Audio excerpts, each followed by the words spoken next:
A palabra privacidade agora non sei se correxiron xa os dicionarios, pero non era nin do español nin do galego, era do inglés. E non quere dicir o que moita xente pensa. Non se refire á intimidade, meterse nalgo que debería permanecer un ámbito privado. En cambio, de privacidade sí que é algo no que hai que educar os rapaces.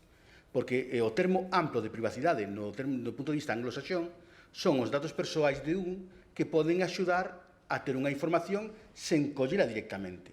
O sea, invaden a túa intimidade cando se meten dentro da túa casa.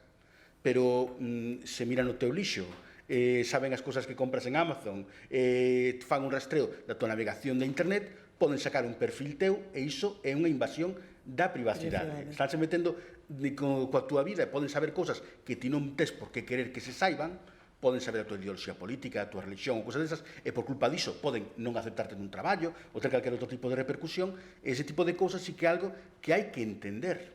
Cuando algo es gratis, el precio eres tú, ¿vale? Entonces, ¿qué hace Facebook? ¿Qué hace Instagram? ¿Qué hace WhatsApp? ¿Qué hace todas estas aplicaciones con tus datos? Con los datos que tú te imaginas y con los datos que no te estás imaginando. Iso creo que é o que ten que imperar, de ter o que se chama de maneira ampla cultura digital.